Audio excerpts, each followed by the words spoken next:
Praise the Lord. ദൈവനാമത്തിന് മഹത്വമുണ്ടാകട്ടെ.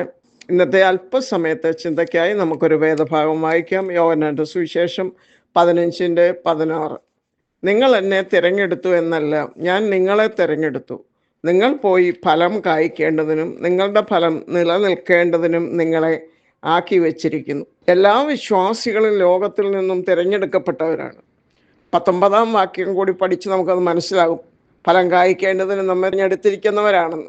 ഈ ഫലം കായ്ക്കുന്നതിൽ ഗലാത്യ ലേഖനം 5:22-23 പറഞ്ഞിരിക്കുന്ന സ്നേഹം, സന്തോഷം, സമാധാനം എന്നീ ആത്മാവിൻ്റെ ഫലങ്ങളും, എഫെസ്യ ലേഖനം 5:9, കൊലോസ്യർ 1:6, എബ്രായർ 12:17 എന്നീ തിരുവചനങ്ങളെ പഠിക്കുമ്പോൾ അവിടെയൊക്കെ മറ്റുള്ളവരെ ക്രിസ്തുവിലേക്ക് നടത്തുന്നതിന് വേണ്ടിയാണ് നമ്മളെ തിരഞ്ഞെടുത്തിരിക്കുന്നത് എന്ന് നമുക്ക് മനസ്സിലാകും. പരിശുദ്ധാത്മാവിൻ്റെ ഫലം ജീവിതത്തിൽ നിന്നും പുറപ്പെടുവിക്കേണ്ടത് വളരെ ശ്രദ്ധയോടും ഇതിൽ പറഞ്ഞിരിക്കുന്ന ഓരോ ഫലങ്ങളും എന്താണെന്നും അതെങ്ങനെ നമ്മുടെ ജീവിതത്തിൽ വെളിപ്പെടുത്തണമെന്നും പരിശുദ്ധാത്മാവ് മുഖാന്തരം നാം പഠിച്ചിരിക്കണം.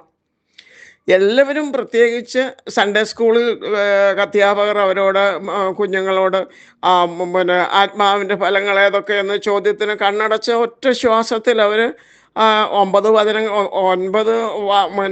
വാക്യങ്ങളൊന്നും അല്ല, അതിനേക്കാൾ കൂടുതൽ ഫലങ്ങൾ നമ്മളിൽ നിന്ന് പുറപ്പെടുവിക്കേണ്ടതുണ്ട്. എന്നാൽ തിരുവചനത്തിന് അത് 9 ഫലങ്ങളെക്കുറിച്ച് അതിനകത്ത് സകലതും ഉൾപ്പെടുത്തിയിട്ടുണ്ട്.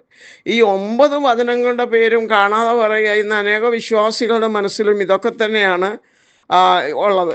ഇതിൽ കുറിച്ചുള്ള അറിവ്, എന്നാൽ അതിനെ നാം വിശകലനം ചെയ്ത് പഠിക്കുമ്പോൾ മാത്രമേ നമ്മളിൽ എത്രമാത്രം ആത്മാവിൻ്റെ ഫലങ്ങൾ കായ്ക്കുന്നു എന്ന് നമുക്ക് മനസ്സിലാക്കാൻ കഴിയും.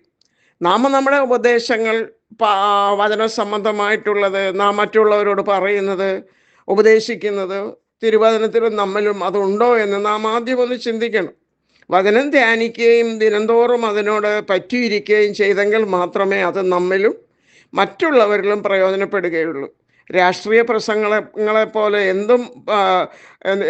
എത്തും പ്രാസം ഒപ്പിച്ച് വിളിച്ചു പറഞ്ഞാൽ അത് കാറ്റിൽ പറന്നു പോകുന്നു എന്ന് മാത്രമേ ഉള്ളൂ. എന്നാൽ എല്ലാ ദിവസവും തിരുവചനം ധ്യാനിക്കുകയും അത് ജീവിതത്തിൽ പ്രാവർത്തികമാക്കുകയും ചെയ്യുന്നതിൽ ശ്രദ്ധ ചെലുത്തണം. ഇവിടെ ആത്മാവിൻ്റെ ഫലങ്ങൾ എന്ന് പറഞ്ഞിരിക്കുന്നത് ഗലാത്യ ലേഖനം 5:22-24 വരെ പറഞ്ഞിരിക്കുന്നത്. ആദ്യത്തെ 3 സ്നേഹം, സന്തോഷം, സമാധാനം. ഇത് നമ്മിൽ തന്നെ കാണേണ്ടതാണ്. എങ്കിൽ മാത്രമേ നാം യഥാർത്ഥമായ ഒരു ദൈവ പൈതലാകൂ. ഇതിനെക്കുറിച്ച് ഒരു വിശദീകരണവും പറയേണ്ട കാര്യമില്ലല്ലോ. രണ്ടാമതായി ദീർഘക്ഷമ, ദയ, പരോപകാരം. ഇത് നമ്മിൽ നിന്നും മറ്റുള്ളവരിലേക്ക് ഒഴുകേണ്ടതാണ്.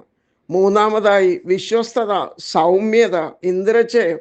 ഇത് ദൈവസന്നിധിയിലേക്ക്, അല്ലെങ്കിൽ കർത്താവും നമ്മളും തമ്മിലുള്ള ബന്ധത്തിൽ ഇത് നമ്മിൽ നിന്നും ഒഴുകേണ്ടതാണ്.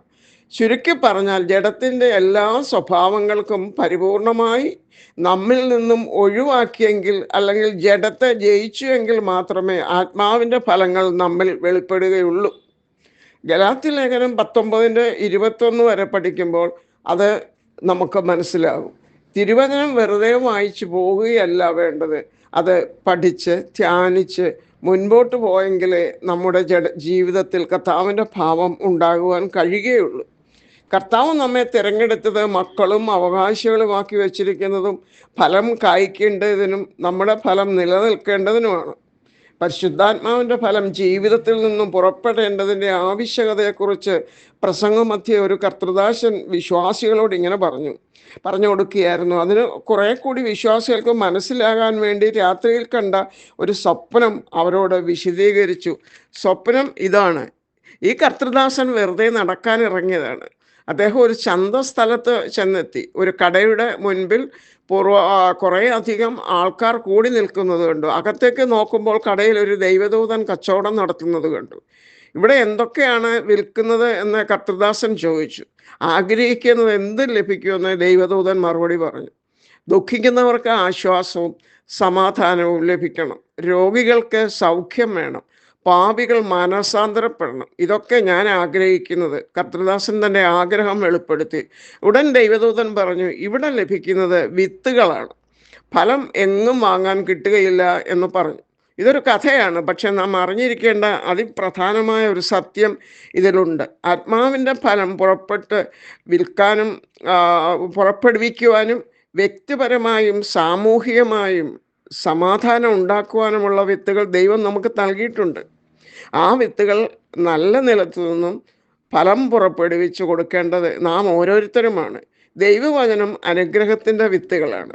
അത് കയ്യിലും ബാഗിലും പ്ലാസ്റ്റിക് കവറുകളിലും കൊണ്ട് നടക്കുന്നത് കൊണ്ട് ഒരു പ്രയോജനവുമില്ല. അത് തുറന്ന് വായിക്കുകയും ദൈവം നമ്മോട് പറയുന്ന വാഗ്ദത്തങ്ങൾ വിശ്വസിക്കുകയും ചെയ്യണം. വചനം ചിലപ്പോൾ ഉപജീവന ചിന്തകൾക്കിടയിൽ വീണ് ഞെരുങ്ങിപ്പോകും. ചിലപ്പോൾ സാത്താന്യ ചിന്തകൾ കൊത്തിക്കൊണ്ടു പോകും. മറ്റു ചിലപ്പോൾ ഒരുക്കപ്പെടാത്ത ഹൃദയത്തിൽ വീണ് വേരിറങ്ങാതെ മുരടിച്ചു പോകും. ഫലം കായ്പാൻ സമർപ്പണമുള്ള ഹൃദയത്തിലാണ് വിത്ത് വീഴേണ്ടത്.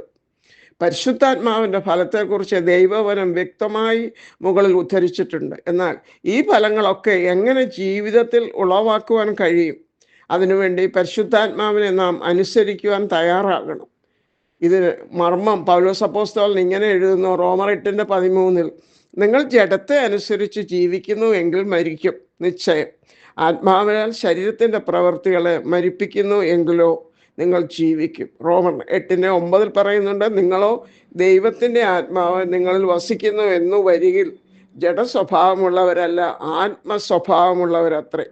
ദൈവവചനം വായിക്കുമ്പോഴും വചനം ശ്രദ്ധിക്കുമ്പോഴും ഹൃദയത്തെ ഒരുക്കി വചനത്തിൻ്റെ വിത്ത് ഉള്ളിൽ വളരുവാൻ ഇടം നൽകുക.